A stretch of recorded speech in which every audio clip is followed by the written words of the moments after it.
Assalamu alaikum wa rahmatullahi wa barakatuhu.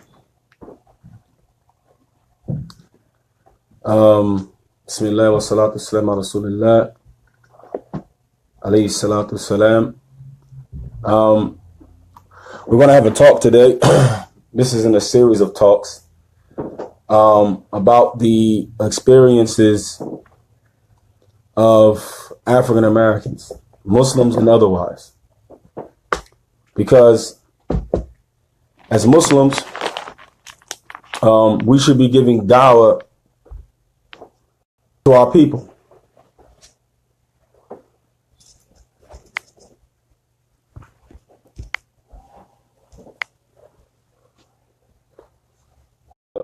To our people.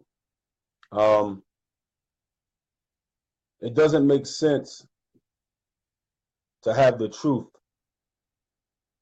and not give it to those who you are closer to. Assalamu alaikum. Walaikum salam wa rahmatullah. Alhamdulillah. I'm just doing the introduction, inshallah ta'ala. My cousin has just appeared, my favorite cousin. Since we was flipping on dirty mattresses, you know what I'm saying, in North Philly back in the day. You know what I mean? So I was just telling the people that it doesn't make sense to have Islam and don't start with the people closest to you. And we do have some proof of that in the Quran. Allah told the Prophet ﷺ to warn his kindred and to warn his people. He wasn't told to go to Europe first or to go to China. He was told to give his dawah right there in Arabia. Because it doesn't, and every messenger was sent with the language of his people. And it just doesn't mean the actual physical language, like English or Arabic or China or Chinese or whatever. It meant he understood the culture, he understood their reality, understood their social reality. So it doesn't make sense for us as African Americans to constantly go outside of our own people to give dawah because, like I told people before, we have an obligation towards the African Americans. And yes, we do have a unique situation. No one was oppressed as we were in modern time. No one was disregarded. No one was white blank as we were. No one was psychologically and mentally broken down as we were. No one. It still exists to this day. And Islam is actually a mercy for us. So, I was just telling the people that we have to start with our own social ills. And it doesn't mean that we don't go deal with give dawah to everyone else, because obviously America is a melting pot of people, and white, Chinese, whoever was born here is from our people, and we have to give them dawah. But the same dawah that I'm giving the African American in North Philly or Chicago in the ghetto is not the same dawah that has to be given to the man who lives in the suburbs. So, because the social realities are different.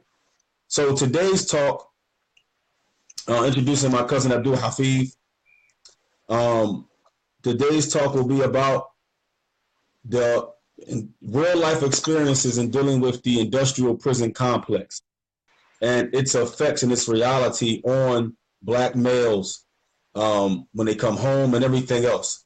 So I will let you introduce yourself, Abdul Hafith, and let people know who you are, and then inshallah I'll get started with the question. Assalamu alaikum. This is the brother Abdul Hafith.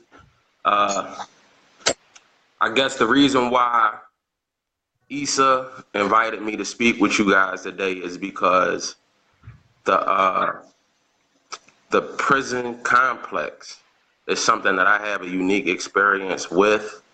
So I'm just here to answer any questions and inshallah, give any advice that may be beneficial. Alhamdulillah. Well, the first question would be, can you tell us about what was your experiences? You know what I'm saying? What was your experiences with dealing with the prison complex? And then we'll go into detailed questions after that. Well, my experience, that's kind of a broad question, but if we're talking about something in particular, or just the prison complex as a whole, you see a lot of differences in the way not just black males,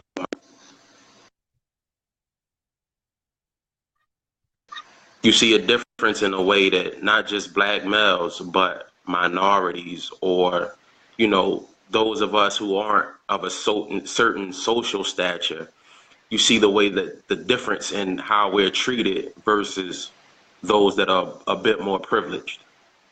So for me, my the whole experience, it's not to say that I was railroaded or, given um,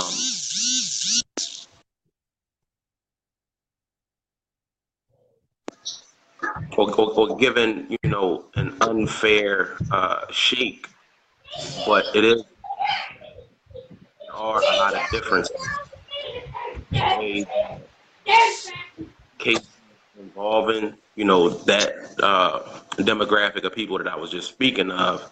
It's a difference in how those cases are treated versus other cases. Okay. Now, the first question would be, what is the mental and physical effects of prison?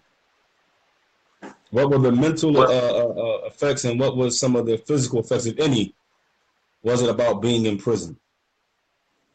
well, I mean, the mental and physical effects, honestly, they're different for every individual.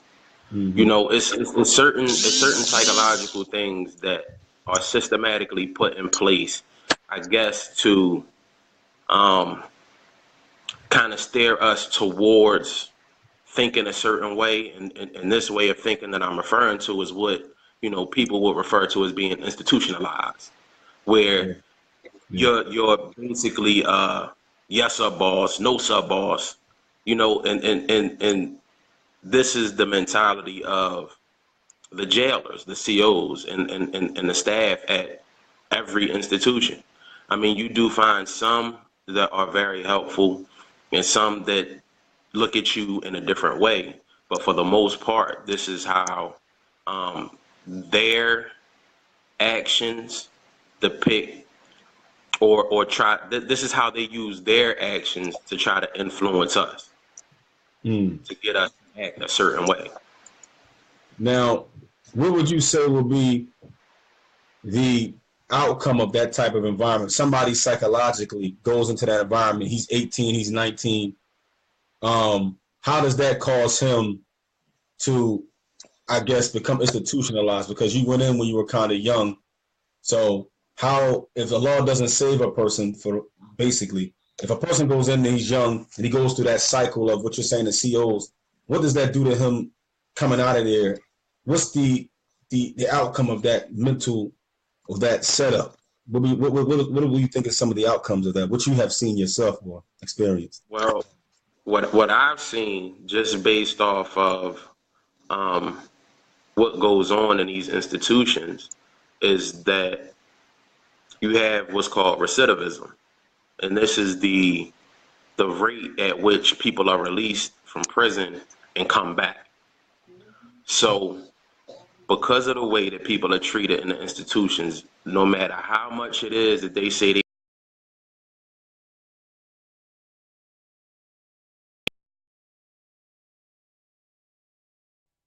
the actions and the mentality of the staff kind of influences a lot of these younger guys to think a certain way. And then when they come home, they fall right back into that same cycle and do these same things at them in prison in the first place.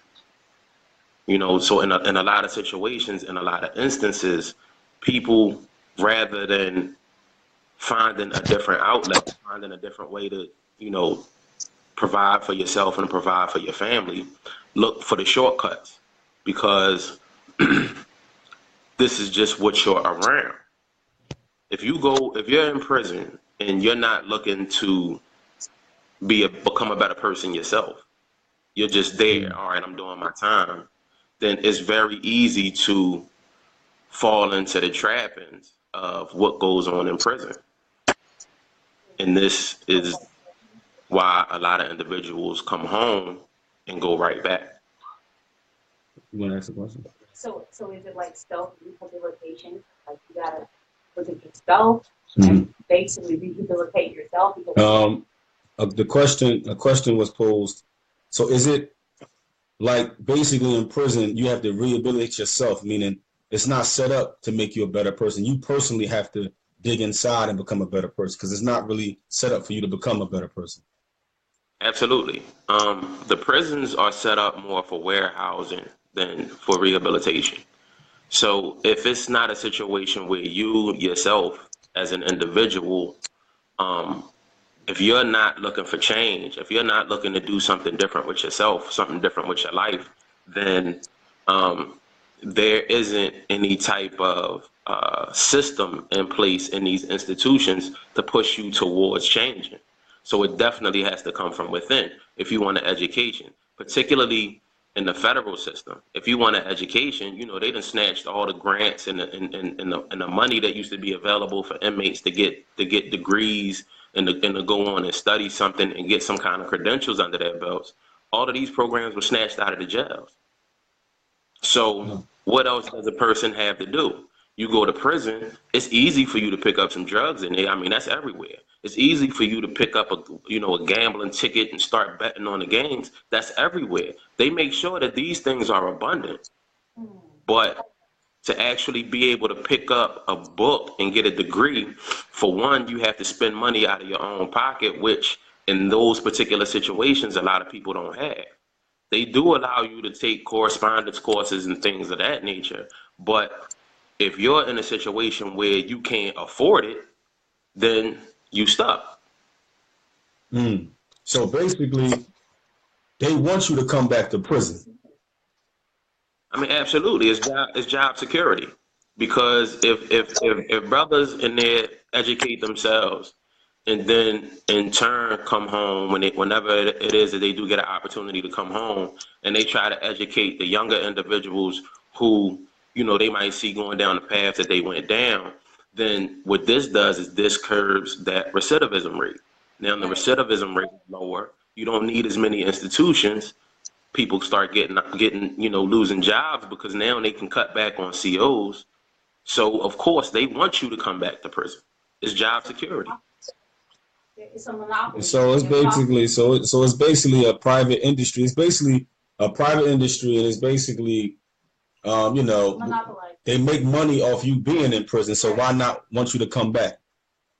Absolutely. Like McDonald's. So the next question will be to you: does prison seem like an experiment? If yes, then how? Well, it definitely seems like an experiment, and in my opinion, it's a lot of different ways that prison seems like an experiment. But the biggest way to me is how they try to segregate us, and they try to use your race, your religious beliefs, where you're from. These are all the ways that the staff at these institutions try to segregate us. Because if you go in the kitchen in one of these institutions, you'll see, all of the guys from Philly sitting at this table, all of the guys from DC at this table, so on and so forth. You know what I'm saying? The Muslims are sit over here by themselves. And this is something that the staff encourages. Well, it's not necessarily that they encourage it, but they don't discourage it. And if me being a Muslim going now, if me being a Muslim, if I was to go and sit at the table with the Mexicans, and one of them say something to me, that has a tendency of going a little bit farther than just, you sitting at the wrong table. And these are the things that staff kind of turn a blind eye to because they want the division. Because if you have a population of inmates that's unified, what can the administration really do with them? Yeah. And the reason why I say that this is an experiment, because if you pay attention, this is how they try to segregate us in these inner cities. Because you'll see these particular groups of people live over here in this part of the city. These particular groups of people live over here in this part of the city. I can't go in your neighborhood because I'm going to get jumped. You can't come in my neighborhood because you're going to get jumped, and so on and so forth. So these situations, I can't necessarily say that they start from the prison or that this is kind of the mentality that we're going to try this out in jail and see if it applies on the street. But it's just that you see how the institutions and they encourage this kind of behavior because it So, makes their easier. so it's basically the Pharaoh concept. Well, I say the Pharaoh concept when the law mentions that Pharaoh, he separated the people of the earth into groups and subcategories so that he can control them. Nah. Right, That's basically what right. it is. It's the Pharaoh. They running the Pharaoh game on people. And it's crazy. That's Yeah, exactly what they're doing. that's exactly what they're doing. Now, the next question, which you kind of already answered, but maybe you can go into if you know any numbers or any things like that, you know anything, put extra to it. Is prison a business? Yes, absolutely.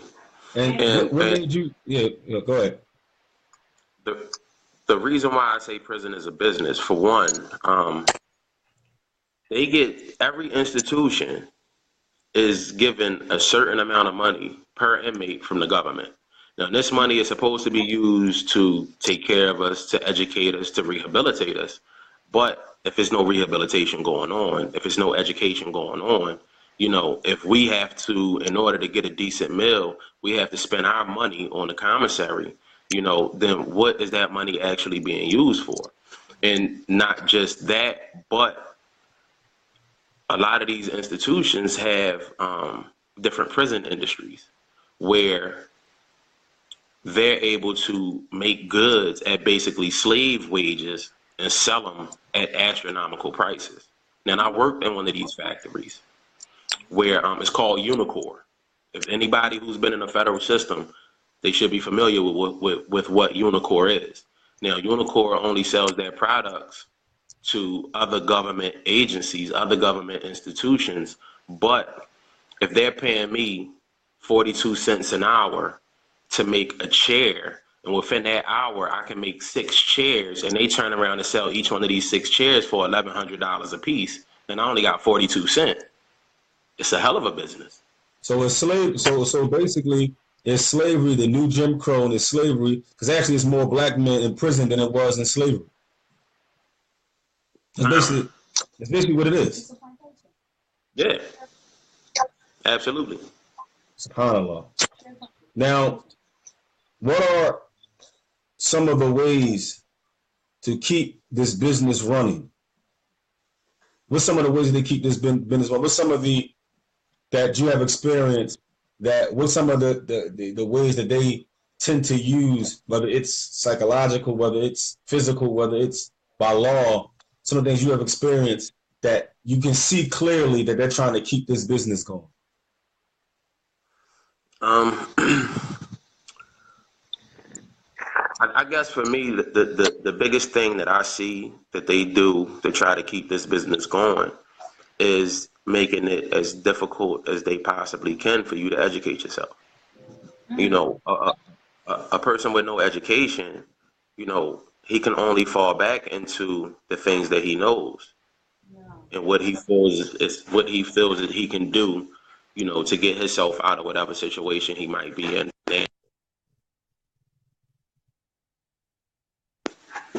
So the difficulty, it's not like I said, they do have programs that you can, pay for yourself, but you'll go ahead and pay for these programs, get your books mailed into the institution, and your books will come up missing. Wasn't an inmate that stole them. I've seen situations where guys had their books come up missing, and they actually had to call the institution that they was getting their books through, get a tracking number, track their books to the institution, and then file a lawsuit against the institution. So this is how difficult they make it for a person to educate themselves. Yeah. SubhanAllah. The next question I will have for you, as a Muslim inside these institutions, is it especially hard, or do they seem to, and we understand what's going on in the world with Muslims in the West, America and the Muslims. We understand what Allah says in the Quran about how the kuffar they plot and plan against the believers and things like that. Have you seen yourself inside these institutions where they seem to be against Islam or try to cause trouble, like different sects amongst the Muslims, or do they try to make Islam look a certain way? Do they put extra pressure on you guys as Muslims? Have you experienced that? Okay, well, first let me explain how the whole religious situation is inside a lot of these institutions, and this just doesn't apply to Islam.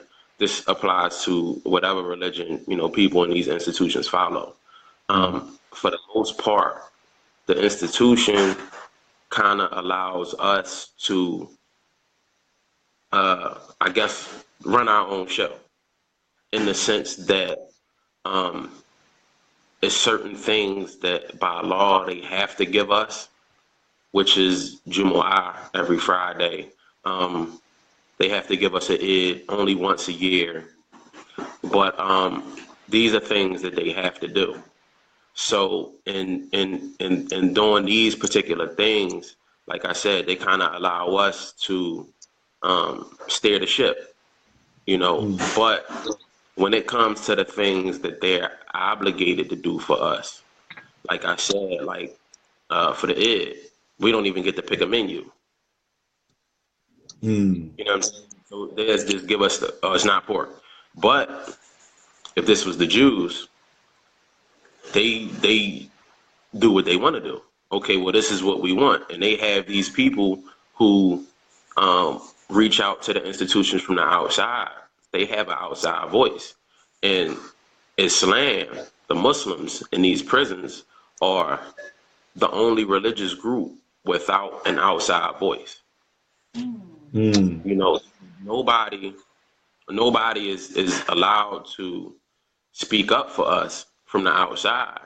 And then in a rare occasion when you do have individuals who are willing to speak up for us, the only way the institutions approve these people, to come up and bring us dawah, or to speak on our behalf when we have issues, is if they fit a certain criteria that the people who run these institutions are comfortable with. So if you have an individual who is, he's on the hop, and he's adamant about what he believes, won't bite his tongue, this isn't somebody that the institution will allow. So you basically saying they put an effort to water down Islam, to make Islam as weak as possible. Absolutely. And it's not necessarily to make it weak as possible, but it's to make the individuals who practice it weak as possible. For a long time, they dictated where we used to be able to order our books from. So if I can only order from the people who y'all feel is cool, which might be giving us some hit in the head books, how am I really going to get down to the nitty gritty and learn my religion? So these are just some of the things that they do to make it as difficult for us as possible. No, subhanallah, man. That's but people outside don't know that, because we outside we get this glorious thing about the prison. Islam is the fastest growing religion. We get all these things about people accept Islam, which is great things, but we don't understand exactly what's happening inside these prisons when dealing with the Muslims and the non-Muslims. And I think sometimes we can get complacent because we're Americans, we live in America. I think we get complacent. We forget about what Allah says about what's in the heart. He says what's in their heart is far worse than come off their tongues. So we forget sometimes that inside the hearts of the leaders and those in positions amongst the non-Muslims is some severe hatred for the truth. And we forget that sometimes. As Allah subhanahu wa ta'ala, he says, that Allah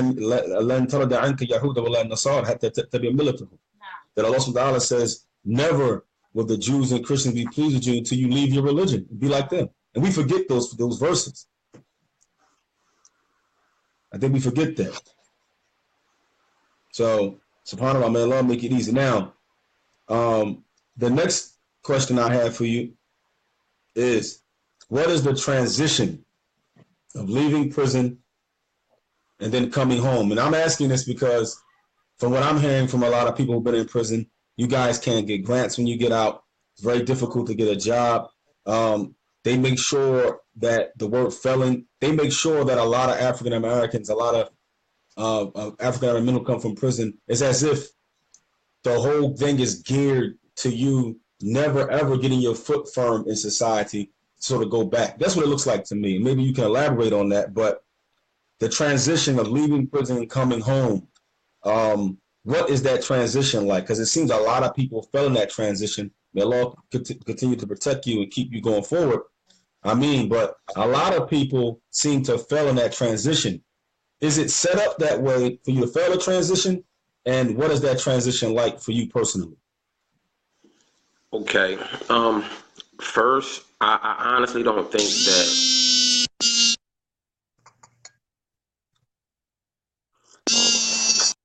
I don't think that it's honestly set up for you to fail.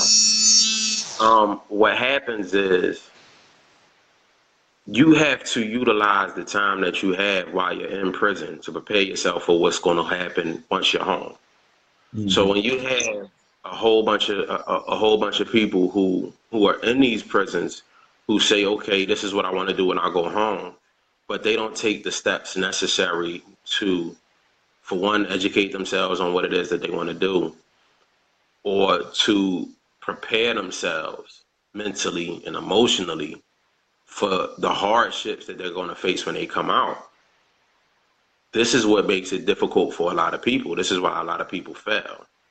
You know, it's what they say is a saying, failing to plan is planning to fail. And this is the truth. Because if I'm in prison and I spend majority of my day watching the TV, playing sports, lifting weights, like once again, you know, gambling on these betting tickets that they have and doing whatever else it is that's not relevant to the things that I need to do to succeed when I come home, then how could I possibly expect to come home and succeed? So it's not necessarily that it's set up once you're out for you not to be able to succeed, because there are jobs out here. You know what I mean? I'm proof of that. There's jobs out here. No doubt. You know, so it's not that people not looking to necessarily hire felons. I mean, it's a list. It's a list of jobs, of companies who hire convicted felons. You know, and then it's a whole nother list of jobs who don't even care. We don't care that you got a felony. We're not even going to ask you, can you do the work? And this is the mentality. So it's not necessarily like it's set up for you to fail. But once again, it goes back to the roots. While you're in these institutions, they do everything.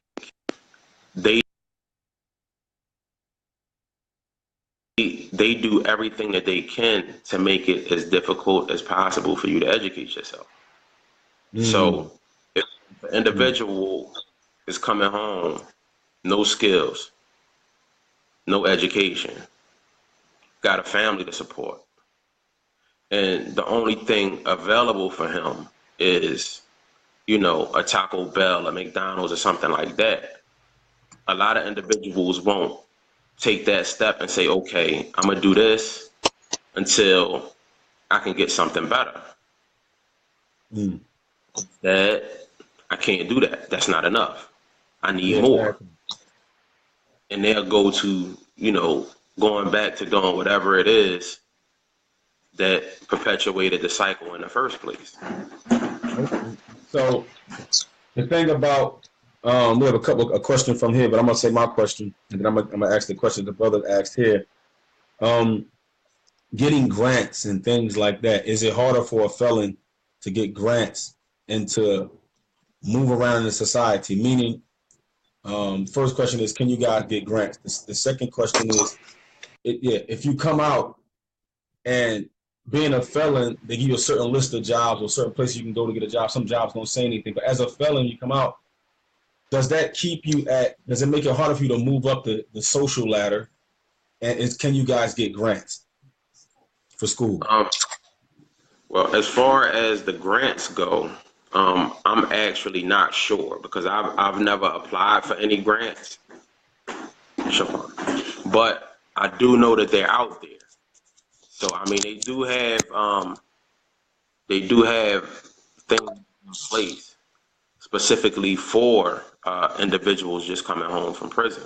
Yeah. But they damn all of this stuff in the book.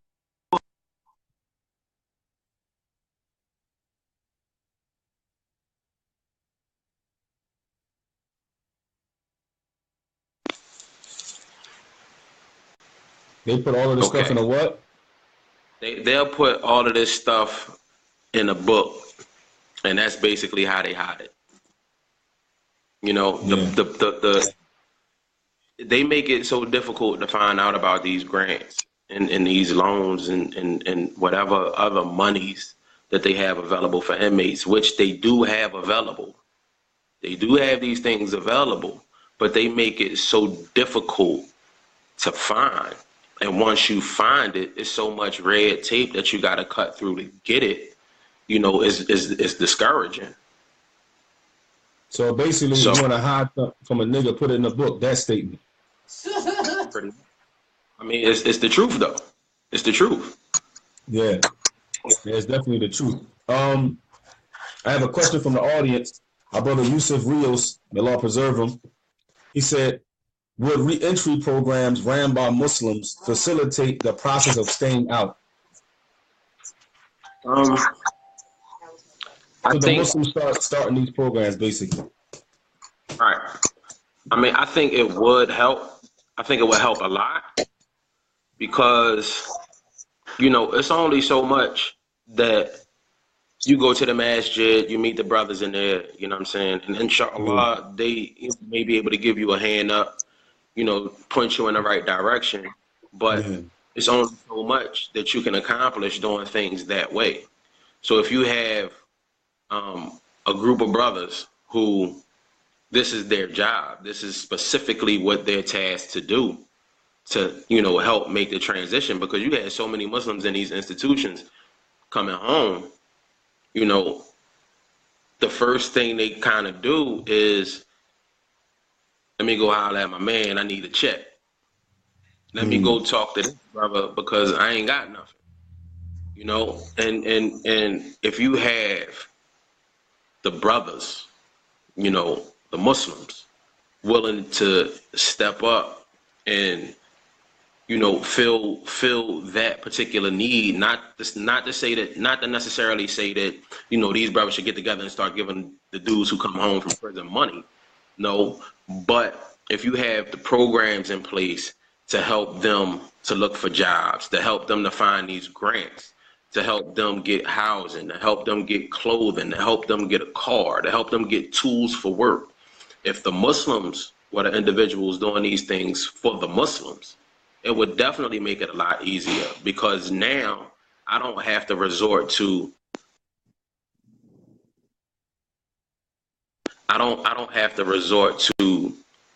hollering at these dudes that I was dealing with prior to me going to prison, because I don't have anything. I don't have to go to them asking, listen, bro, you know, I just came home. I need a check. This ain't something that I need to do now, because the Muslims got my back. The Muslims are going to make sure that I have the things that I need. So if these programs in place, you know, facilitated by the Muslims and for the Muslims first and foremost, but not just for the Muslims. No, exactly. It would be huge. I mean, and I'm glad you said that, because really, man, we got to put the masjids on blast and put them out in the open, because we seem to talk about secularism a lot. We seem to mention the secular movements, the democratic movements in these states, which are definitely disbelief and which are definitely crazy. But they have a saying where they say that religion is basically personal. It should stay in the mosque or the church and things like that. And we don't believe that. But actually, we literally are doing that, because if you look at the masjids for the most part, not all of them, there are a lot of masjids reaching out.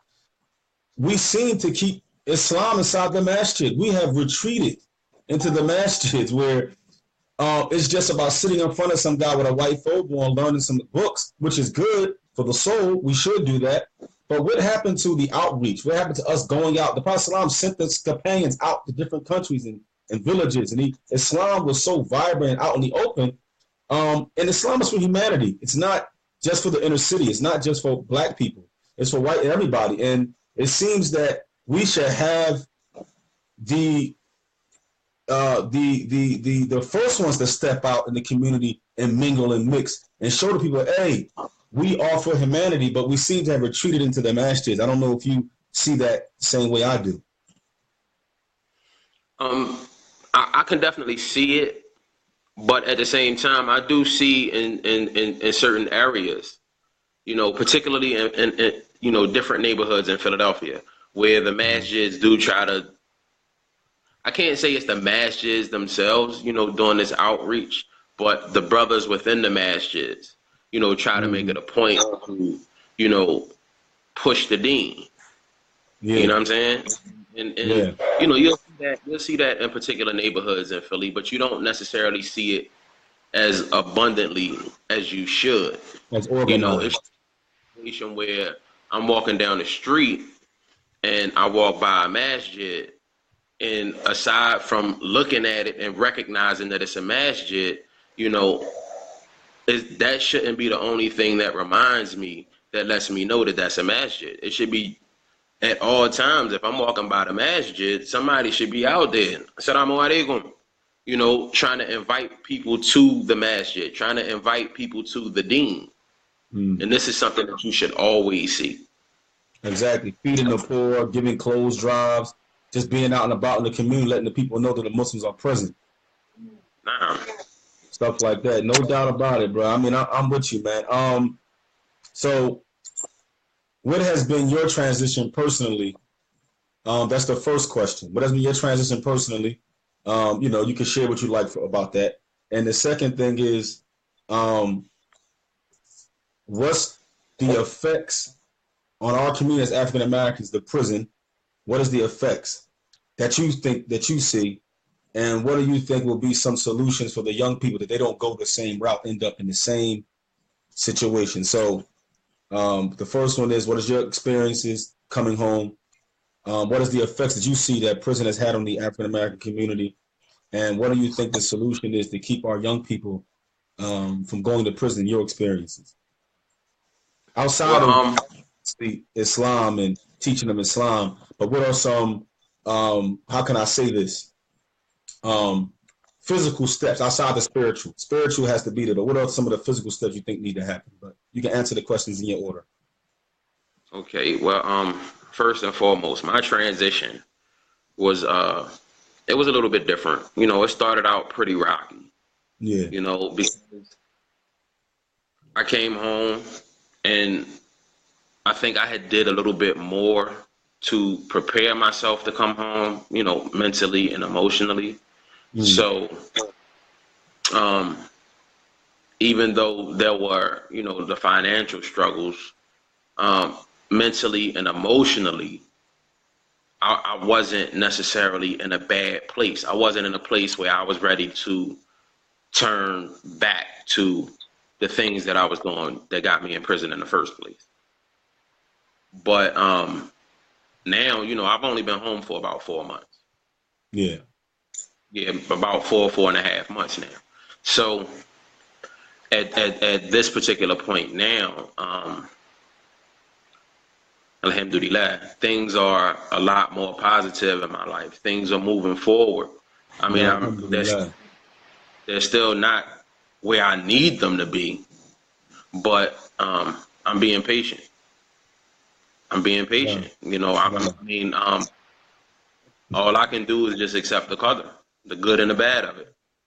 You know what I mean? So whatever, whatever it is that's decreed for me to have, I'm gonna have, and whatever it is that's decreed for me not to have, I'm not gonna have it. And I've kind of accepted that. So that has did a little bit better with helping make my transition a little bit easier, because I don't try to, No, what is you that? know. What about the support system when you came home? Like, did you have that support system and was it important? What did Okay. you do?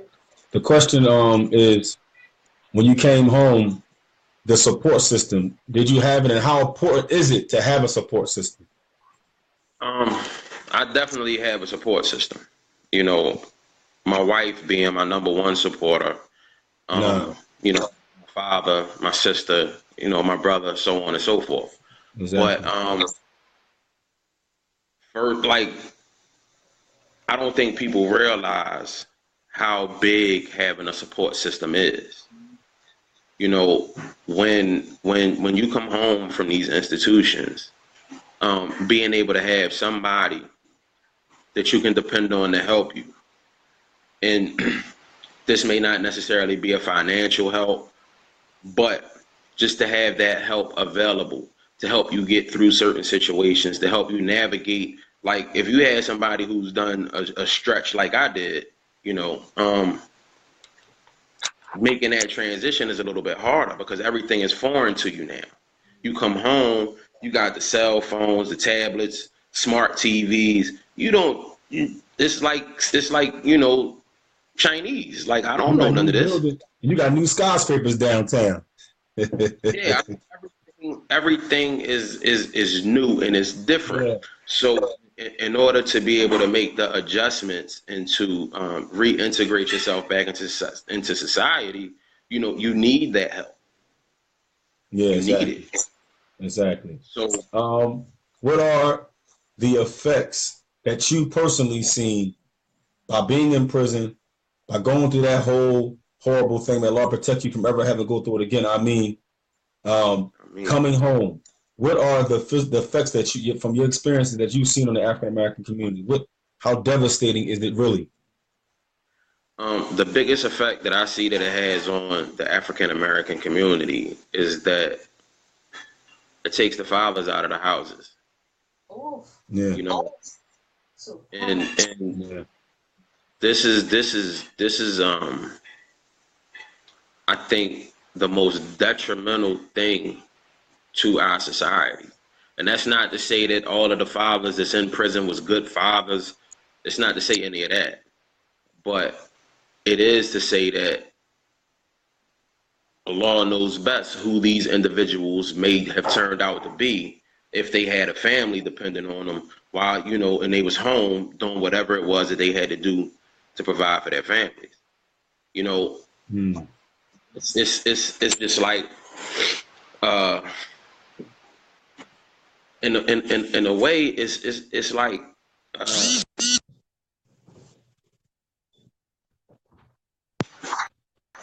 it's almost like a kind of like underhanded hidden genocide, yeah, because if you have all the men locked up,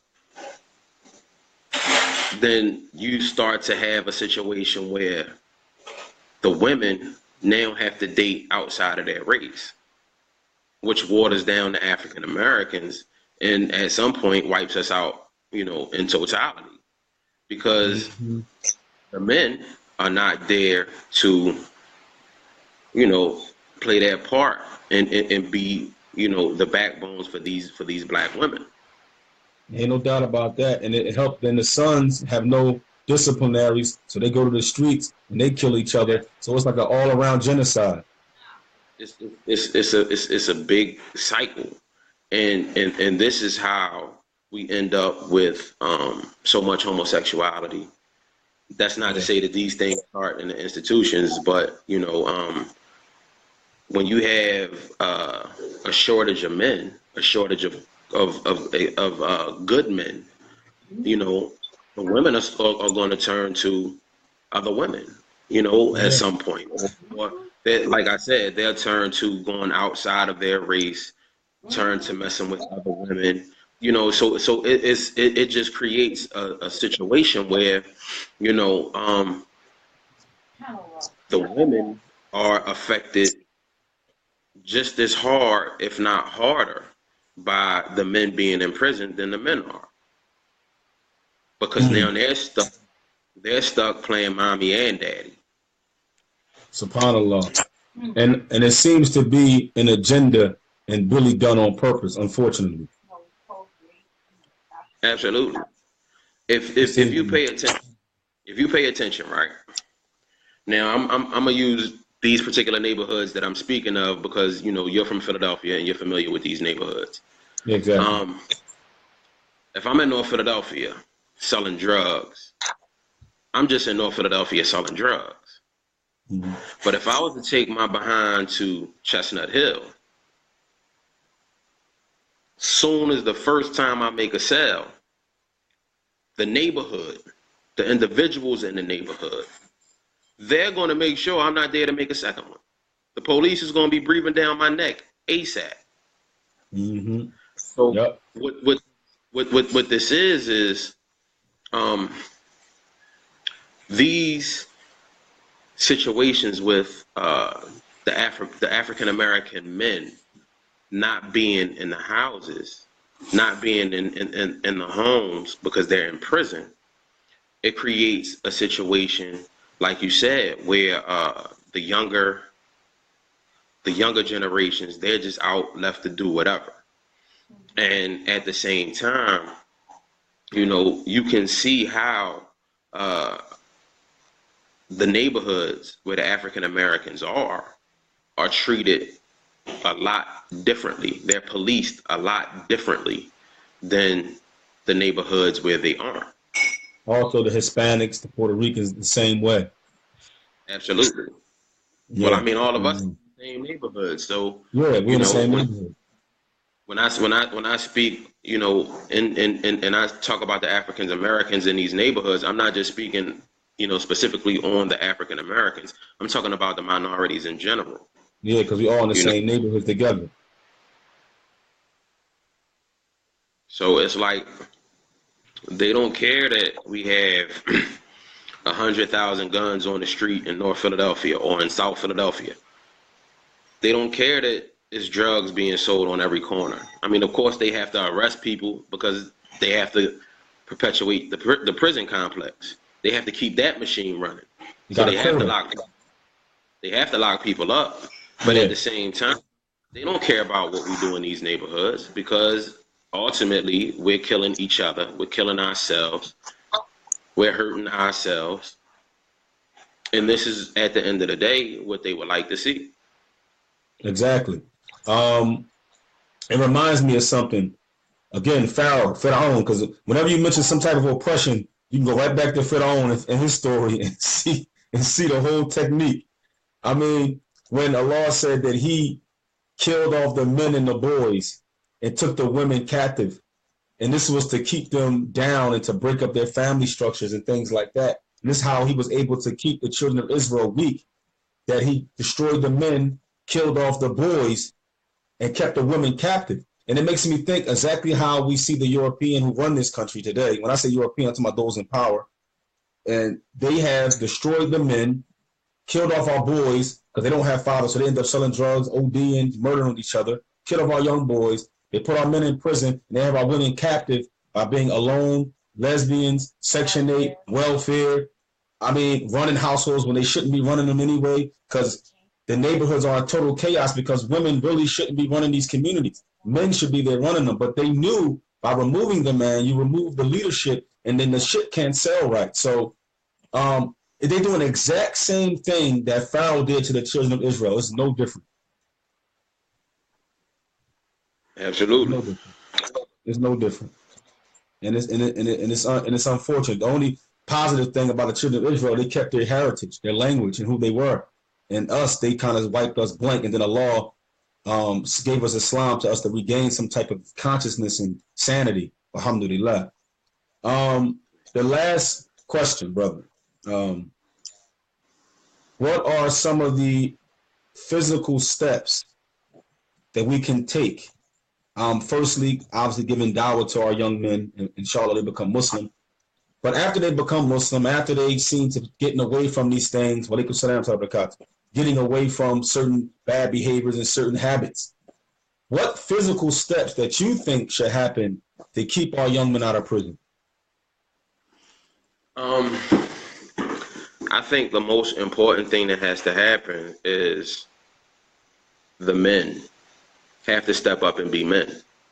You know, it's our jobs, it's our position to, guide these younger boys. It's our jobs, it's our duty to push them in the right direction. So when you have a whole bunch of youth with no guidance, I mean, they're left to their own. Their guidance now is the video games and the rap music. I would have been So if you have men willing to step up, and it's rarely a situation where you see these younger guys who they're just so far gone, they're just so ignorant that they don't accept anything from, I guess, what they would call an OG, somebody who they know and been through everything and then seen it all, done it all. It's rare that these younger individuals don't take heed to some of the things that these other individuals say. So when you have guys like that come home from prison and the first thing they say, man, I'm not messing with these young boys. I ain't messing with them. They too wild. They crazy. Yeah. This isn't the stance that should be taken. The first thing that you should do is, these young boys is crazy, man. I need to talk to them. Exactly. And I think having more of that happen would, in some ways, start to help make things change. Men have to step up and be men. SubhanAllah, alhamdulillah, man. Like I said, I appreciate it, man, coming on, brother. My cousin, that's actually my cousin, first cousin. We grew up together. We did good and bad together. And we grew up in North Philly together, you know what I'm saying, to the back in all the way from the long socks and the little shorts. and your mom, Charlie Brown, the Charlie Brown Christmas tree on 28th and York. You know what I'm saying? The Charlie Brown Christmas tree on 28th and York, man. You know what I'm saying? And living in them small behind houses, man, in small rooms together. May Allah subhanahu wa ta'ala, man. Alhamdulillah, Allah made us both Muslims. And alhamdulillah, man. But listen, bro, I'll be in Philly in June. I come up there, and so I'm gonna stop by and holler at you, inshallah ta'ala. Inshallah. I appreciate it, bro. I'm gonna post this. Inshallah, you also can post it wherever you would like to post it. And inshallah ta'ala, man, it's something I wanted to do because people have to get real life experiences. And maybe someone will listen to this and some young person will listen to it. And then if he's going that route, inshallah, if it stops one young person from going that route, we did our job. So may Allah subhanahu wa ta'ala bless you, bro. And inshallah ta'ala, I have another class coming at 6:30.